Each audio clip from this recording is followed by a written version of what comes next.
Hello guys, मैं एक देवी गीत सुना रही हूँ। देखिए, आप लोगों को पसंद आएगा तो लाइक करिएगा, कमेंट करिएगा।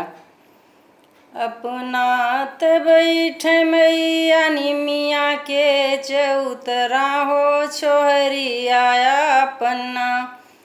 भेज गौआ के गलियाँ हो, छोहरी आया अपना भेज गौआ के गलियाँ हो, छोहरी आया अपना घर घर भेदिया लिया वो हमारी छोहरी हो, कवन घर ना हो तो पूजवा हमारी हो, कवन घर ना हो तो पूजवा हमारी हो, कवन घर ना दुखिया या सुखिया मैया मेरा गरीबवा हो, कि नव रंग रजवाना हे बोलत हैं गर भी बोलिया हो, कि नव रंग रजवाना हे बोलत हैं गर भी बोलिया हो, कि नव रंग रजवाना हाथी तोहरी मारब नव रंग ऊही हाथी सरवा हो, कि घोड़वा तोहरा ना मारब बनले तबलवा हो, कि घोड़वा तोहरा ना मारब बनले तबलवा हो, कि घोड़वा तोहरा ना तोह के मारब नव रंग खेलत हेरवा हो, धनियावा तोहरी ना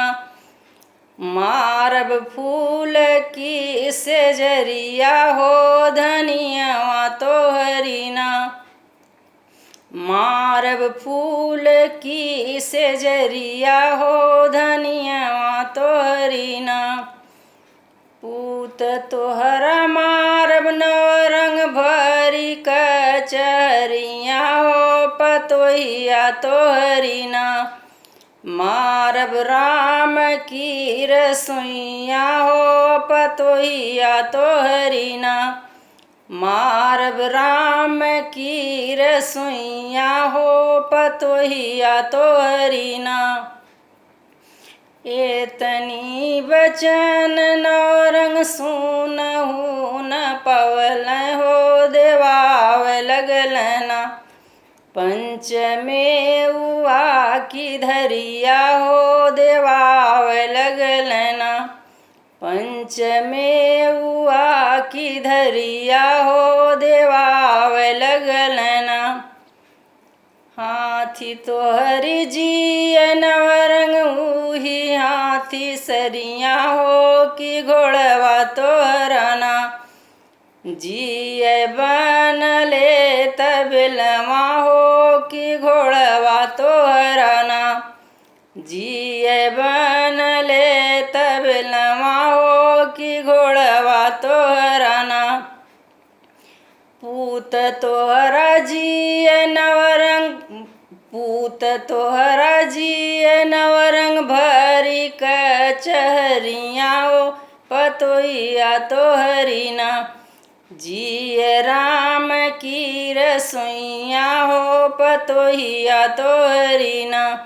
जिय राम की रसोइया हो, पतोहिया तोहरी ना तू तो जिया नव रंग खेलत हेरवा हो, धनियावा तोहरी ना जिय फूल की सेजरिया हो, धनियावा तोहरी ना